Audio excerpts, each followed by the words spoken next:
السلام علیکم۔ اعتکاف رمضان مبارک کے آخری عشرہ میں ہوتا ہے، یعنی 20ویں روزے کی شام غروب آفتاب سے شروع ہوتا ہے اور عید کا چاند نظر آنے پر ختم ہو جاتا ہے۔ یہ اعتکاف سنت موقدہ ہے۔ حضرت عبداللہ بن عباس رضی اللہ تعالیٰ عنہ سے روایت ہے کہ رسول اللہ صلی اللہ علیہ وآلہ وسلم نے اعتکاف کرنے والوں کے حق میں یہ فرمایا ہے کہ وہ گناہوں سے بچا رہتا ہے اور نیکیاں اس کے لیے جاری کی جاتی ہیں، ایسی نیکیاں جس کے عام طور پر نیکیاں کرنے والے ہر قسم کی نیکیاں کرتے ہیں۔ اعتکاف کا لفظی مطلب ہے روکنا اور منع کرنا۔ چونکہ انسان اعتکاف میں اپنے آپ کو چند مخصوص باتوں سے روکتا ہے، اس لیے اسے اعتکاف کہتے ہیں۔ اعتکاف رمضان مبارک کے آخری عشر میں ہوتا ہے، یعنی 20ویں روزے کی شام کو غروب آفتاب سے شروع ہوتا ہے اور عید کا چاند نظر آنے پہ ختم ہو جاتا ہے۔ یہ اعتکاف سنت موقدہ، یعنی کہ کسی بستی اور محلے میں سے ایک آدمی بھی اعتکاف کر لے تو سب کے ذمے سے اتر گیا، اور اگر بستی یا محلے میں سے کسی نے بھی اعتکاف نہ کیا تو وہاں کے تمام مسلمان گنہگار ہوں گے۔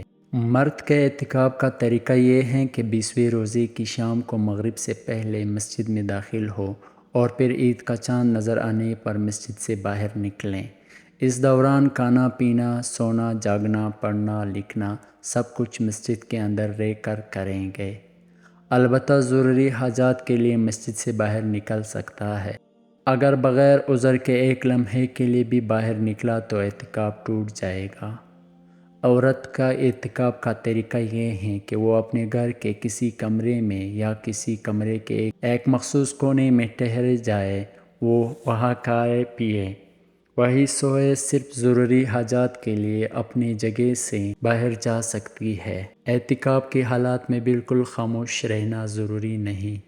اعتکاف کے حالات میں بالکل خاموش ہو جانا اور خاموشی کو عبادت سمجھنا مکروہ ہے، لیکن فضول باتیں کرنا بھی مکروہ ہے۔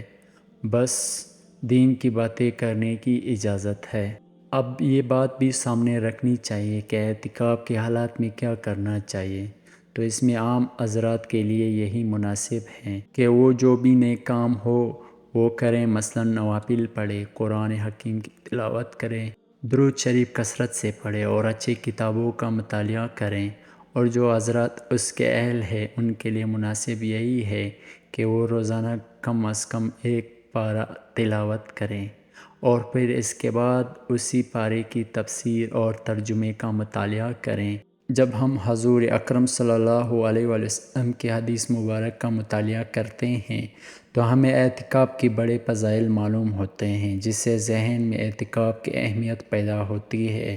چنانچہ حضرت عائشہ صدیقہ رضی اللہ تعالیٰ سے روایت ہے کہ رسول اللہ صلی اللہ علیہ وسلم رمضان کے آخری عشرہ میں اعتکاف فرمایا کرتے تھے، یہاں تک کہ آپ صلی اللہ علیہ وسلم نے جب پردہ فرمایا تو ازواج محترمات امہات المومنین اعتکاف فرماتے تھے۔ ایک اور موقع پر ارشاد نبوی صلی اللہ علیہ وسلم ہوا فرمایا، جو شخص ایک دن بھی اللہ کی رضا اور خوشنودی کے لیے اعتکاف کرتا ہے تو اللہ اس شخص کی اور دوزخ کے درمیان 3 ایسی خندقوں کی برابر دیوار قائم فرما دیتا ہے جن خندقوں کا فاصلہ زمین و آسمان کے فاصلے سے بھی زیادہ ہے۔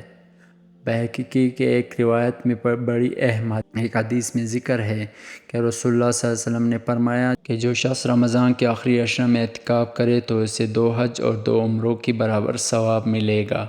بہت سے ایسی کام بھی ہے جنہیں انسان مسجد سے باہر کرتا ہے تو اسے ثواب ملتا ہے، لیکن اعتکاف کے حالات میں وہ کام نہیں کر سکتا۔ مثلا نہ کسی کی عیادت کے لیے جا سکتا ہے، نہ کسی جنازے کے ساتھ جا سکتا ہے، نہ کسی کی خیرخواہی وغیرہ کے لیے جا سکتا ہے۔ تو اس کے بارے میں حضرت عبداللہ بن عباس رضی اللہ تعالیٰ عنہ سے روایت ہے کہ رسول اللہ صلی اللہ علیہ وسلم نے فرمایا، ترجمہ: اعتکاف کرنے والا گناہوں سے تو محفوظ رہتا ہی ہے اور اس کے لیے نیکیاں اتنی ہی لکھی جاتی ہے جتنے کرنے والوں کے لیے ہیں۔ اللہ رب العزت ہمیں رمضان مبارک کے آخری عشرہ کی تمام نیکیاں سمیٹنے کی توفیق نصیب فرمائے۔